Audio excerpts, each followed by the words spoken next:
In a modern office, there is a type of person HR can smell from across the room. No small talk, no fake laugh, no happy to be here face. They sit there for 4 hours staring at one tiny error in a spreadsheet like it's a crime scene. The fluorescent lights turn on. Their face looks like Windows XP just saw a ghost. The team is in a meeting. Everybody is nodding. Everybody is being positive. Everybody is pretending the plan makes sense. Then this person raises one hand and says, "I think this is stupid." Silence. The manager looks at them like a bug just filed a complaint. Today, we call that person difficult. In the Stone Age, the tribe might have called them, "Do not let this guy die. He remembers the poisonous mushrooms." That is the dirty little twist. Some of the minds modern society labels as weird, awkward, too intense, too sensitive, too hard to manage, may have been exactly the kind of minds a tribe needed to not die from one shiny berry and a bad group decision. Pause for 1 second. Oh my God. This is not different means genius. That quote is viral garbage. This is about something better. A survival group does not need everyone to be charming. It needs someone who remembers, someone who notices, someone who does not join the panic parade just because everyone else is sprinting like an NPC saw a tiger. Civilization was not built by identical brains. It was built by brains that were different in useful ways. A tribe where everybody nods is very united. United right off a cliff. Look at the modern office. Open office, a concept that proves humans can turn glass, desks, Wi-Fi, and bad lighting into psychological warfare. White lights like a surgery room. Air conditioning blowing on your neck like a ghost with quarterly goals. Slack notifications. Phones buzzing. Somebody wearing perfume strong enough to have its own passport. And everybody sits there for 8 hours pretending, "Yeah, I'm good." For a lot of people, that's just Monday. For some nervous systems, that's the final boss. Except the boss wears a button-up shirt and asks, "Are you done yet?" Here is the scam. We build a tiny box. We shove every type of brain into it. Then we call the brains that don't fit broken. A fish can't climb a tree. Give the fish a training plan. A bird doesn't like underwater work culture. Put the bird on a list of things to improve. Someone cannot handle loud rooms, bright lights, and meetings with no point. Have you tried being more adaptable? Very convenient. The room is badly designed. But somehow the overloaded person is the problem. Now take that same brain and drop it into the Stone Age. No email, no KPIs, no quick meeting that eats an hour of your life. Just forest, stone, fire. Animals that can turn you into leftovers, weird fruit, poisonous mushrooms, and a group of humans trying to survive until Friday. Out there, hard to work with, is not automatically a flaw. Sometimes it is a feature. The forest does not care if you are fun at lunch. The forest asks one question. Can you tell this leaf is different from yesterday's leaf?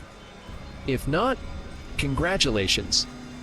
You are about to become a cautionary tale. Imagine a tribe made entirely of smooth talkers. Everyone is friendly. Everyone is positive. Everyone says, "Let's just try it." Sounds great. Until the whole group tries a mushroom that looks like a nuclear warning label. One guy looks at it and says, "I don't know. The vibe feels clean." And now the tribe is doing a group tour of the afterlife.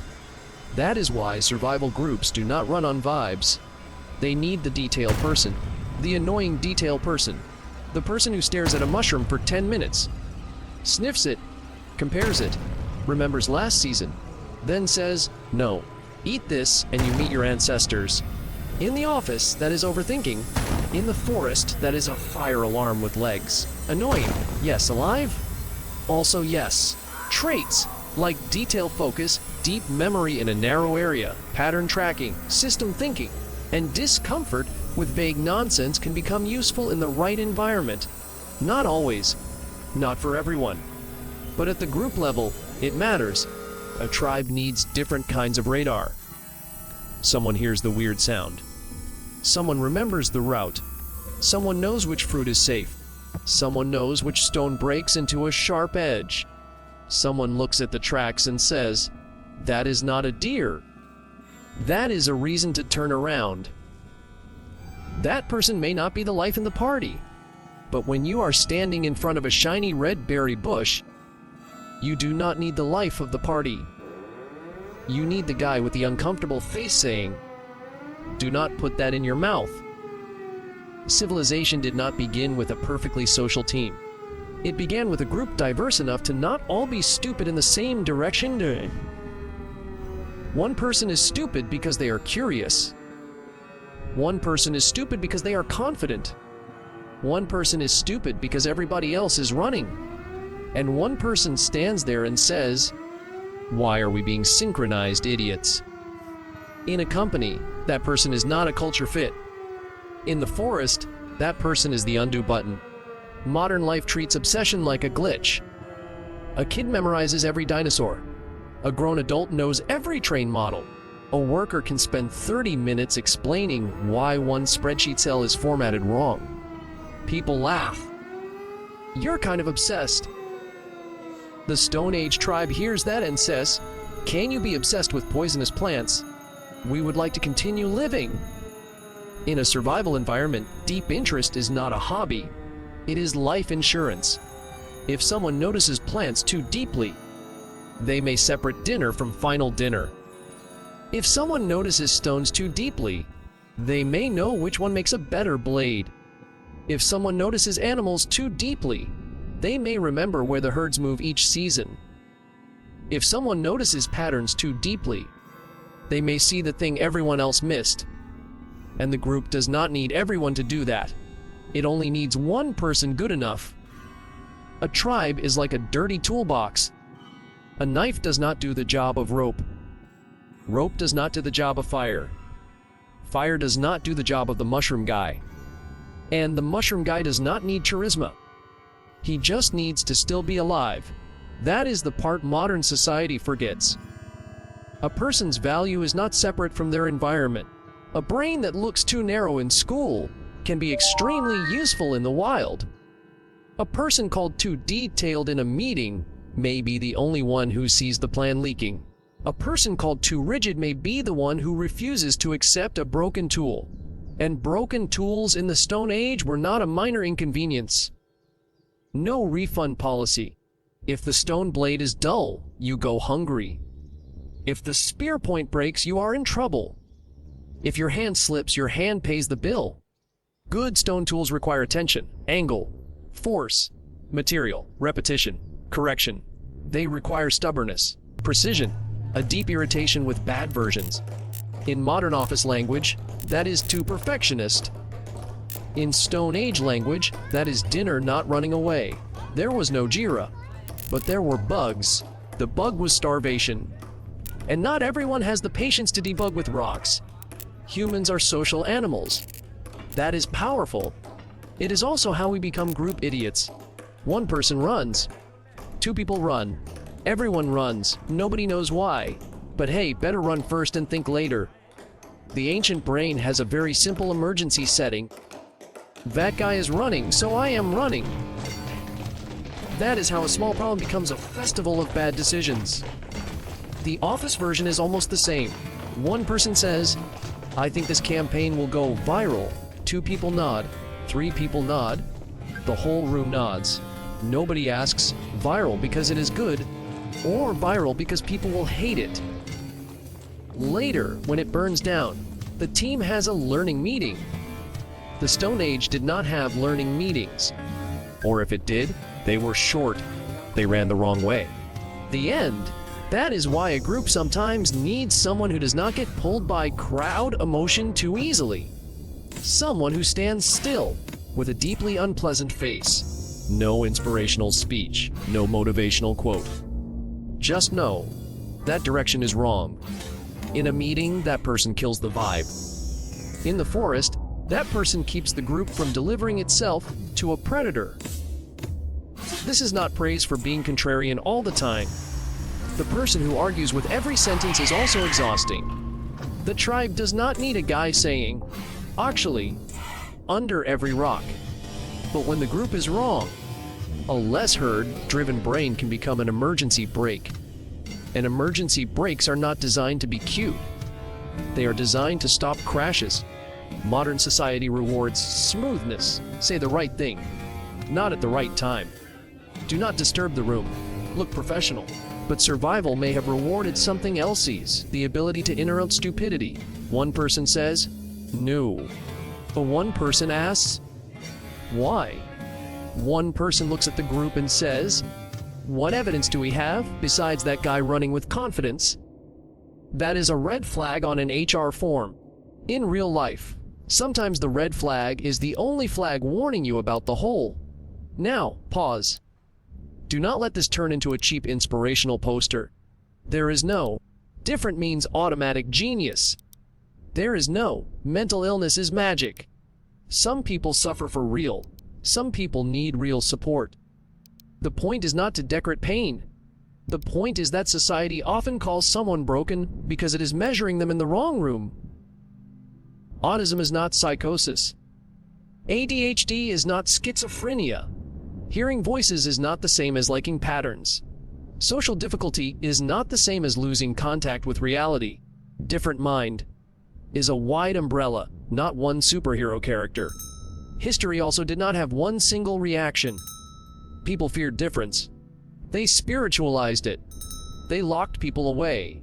They cared for people.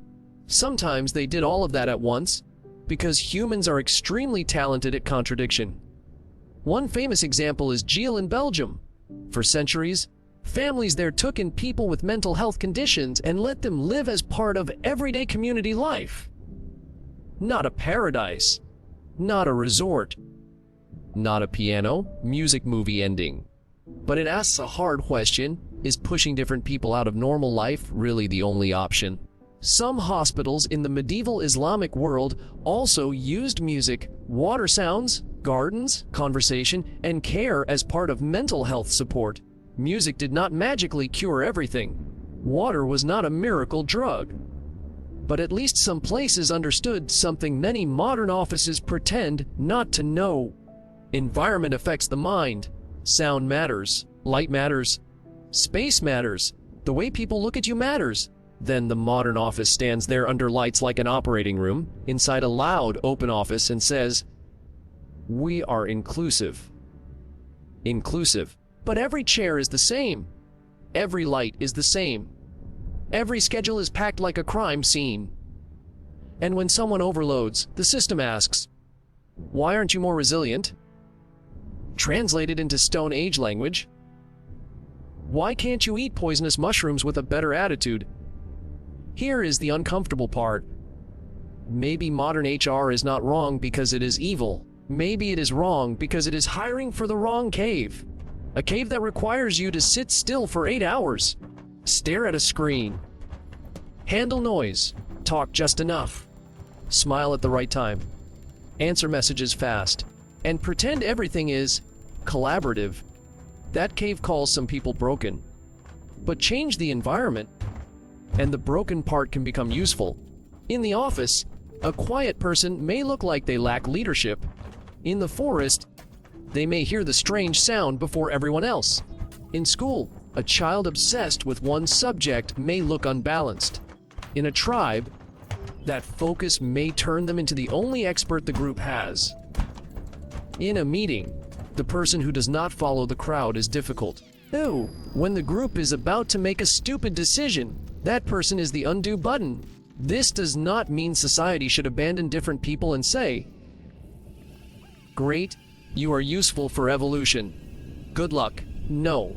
Support still matters. Respect still matters. Adjusting the environment still matters. But the question has to change. Not just, how do we make this person more normal? Also, what kind of radar are we wasting? Uniformity is easy to manage, easy to meet with, easy to grade, easy to put on a slide. But a team where everyone thinks the same has one dangerous talent: being wrong at the same speed. And when everyone is wrong fast, you do not get civilization. You get a very confident line of people walking into a mushroom bush. Humans did not survive because every mind looked at the world the same way. We survived because some people looked far, some looked close, some saw details, some saw danger, some saw patterns, some looked at the group plan and said, "No, this is stupid." And yes, that person made the vibe tense. But tense air is still better than air inside an animal's stomach. So no, different minds did not single-handedly build civilization. That would be too stupid to believe and too clickable to ignore. The truth is better. Civilization may have survived because humans were not all the same, because someone remembered too much, someone doubted too long, someone looked too closely, someone refused to follow the crowd, someone looked weird in one environment but became essential in another. Modern society may call them red flags, but in a tribe facing poisonous mushrooms, predators, winter, and one very confident bad plan, that red flag may be the only warning sign still working. Maybe the person is not too weird. Maybe the modern cave was built by people who thought fluorescent lighting was the peak of civilization. And if Stone Age HR had fired every red flag, we might have gone extinct at a team lunch with poisonous mushrooms. Let's do something stupid with it.